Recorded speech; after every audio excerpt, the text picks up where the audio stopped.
नमस्कार दोस्तों। आज हम एक ऐसी बुक का रिव्यू करने जा रहे हैं जो भारत के एक महान क्रांतिकारी भगत सिंह द्वारा लिखी गई है। अपने अंतिम समय में जब वो जेल में थे तो उन्होंने इस बुक को लिखा था।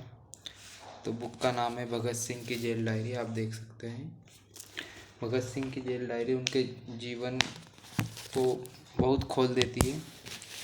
इसमें उन्होंने अपना दर्शन, अपने विचार, वो किन किन लोगों से प्रभावित थे उन पर लिखी हुई है। ये भगत सिंह ने लगभग 1929 से 1931 के बीच लिखी। और आज हम देखते हैं कि हमारे समाज में भगत सिंह की एक ऐसी छवि है कि भगत सिंह बंदूक लेके खड़े हुए हैं। भगत सिंह जो है एक अहिंसक आदमी है। जैसे जहाँ भी देखते हैं तो भगत सिंह को ऐसा बताया जाता है क्रांतिकारी के टाइप से। तो भगत सिंह हाँ क्रांतिकारी है, लेकिन सिर्फ बंदूक बम बारूद से नहीं, विचारों से भी। भगत सिंह का एक कोड है जिसमें उन्होंने कहा है कि बंदूक से कुछ नहीं होगा, आपको विचार से क्रांति करनी होगी। और विचार की क्रांति बंदूक की क्रांति से काफ़ी ज़्यादा घातक होती है। घातक का अर्थ यहाँ पर वो वाला घातक नहीं है, दूसरा है। तो हम भगत सिंह की जेल डायरी का बुक का रिव्यू कर रहे हैं, जिसमें उन्होंने अपने संघर्ष, दर्शन और उनके विचार को प्रस्तुत किया है।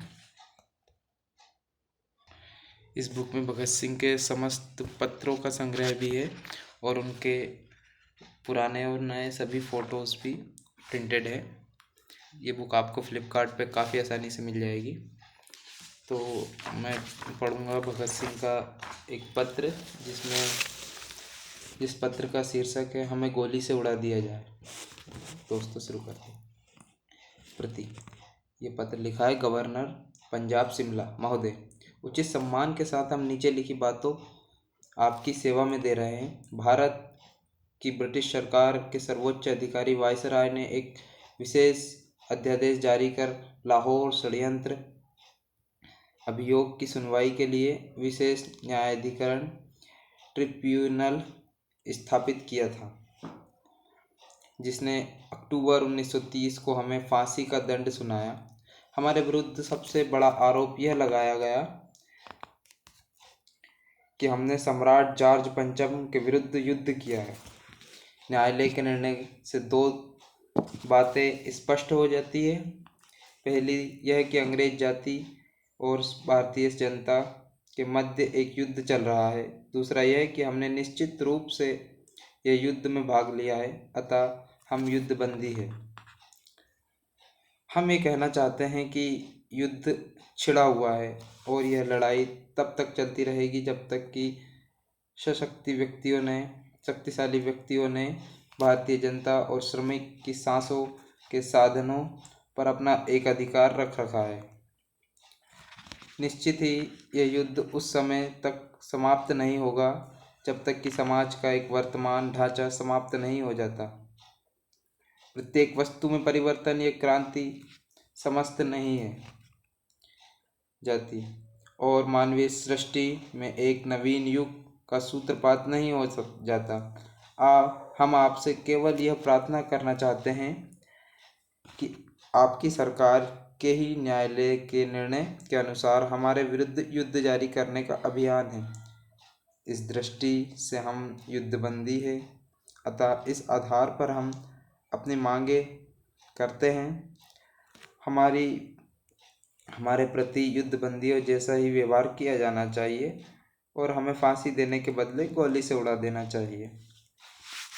तो भगत सिंह का ये पत्र है जिसे लिखा है कि हमें गोली से उड़ा दिया जाए। तो भगत सिंह ने ये पत्र गवर्नर पंजाब शिमला को लिखा था और इसमें बहुत सारे ऐसे पत्र है। ये मैंने पत्र आपको एक सुनाया और ये भगत सिंह की जेल डायरी है जिसमें उन्होंने अपने ही हाथों से लिखी है, जिसको काफ़ी शानदार बुक है। इसको ये लगभग पूरी इंग्लिश में है और भगत सिंह मतलब इतनी कम उम्र में काफ़ी फॉरवर्ड थे। इंग्लिश में, उर्दू में, हिंदी में उन्हें काफ़ी भाषाओं का ज्ञान था। भगत सिंह ने इसमें मजदूरों पे बात की है, धर्म पे बात की है, दर्शन पे बात की है, आज़ादी पर बात की है, बहुत सारी चीज़ों पर बात की है। तो भगत सिंह सिर्फ बंदूक से क्रांतिकारी नहीं थे, विचार से भी थे। हमें ये पढ़ना चाहिए। और भगत सिंह के एक और पत्र है जिस पर हम और पढ़ सकते हैं, विचार कर सकते हैं। तो ये पत्र भगत सिंह जी ने अपने भाई कुलविंदर सिंह को लिखा था। तो पत्र का शीर्षक है, भाई कुलवीर सिंह के नाम भगत सिंह का अंतिम पत्र। फांसी लगने के लगभग 20 दिन पहले लिखा गया था। ये फांसी लगने के 20 दिन पहले भगत सिंह ने जेल से अपने भाई कुलवीर को ये पत्र लिखा था। तो पढ़ते हैं। सेंट्रल जेल लाहौर, 3 मार्च 1931। प्रिय कुलवीर सिंह, तुमने मेरे लिए बहुत कुछ किया। मुलाकात के समय तुमने अपने खत में जवाब में कुछ लिख देने के लिए कहा था। कुछ शब्द लिख दूं? देख, मैंने किसी के लिए कुछ न किया, तुम्हारे लिए भी कुछ न कर सका। आज तुम सबको विपदाओं में छोड़कर जा रहा हूँ। तुम्हारी जिंदगी का क्या होगा? गुजर गुजर किस तरह करोगे? विपदाओं से न घबराना।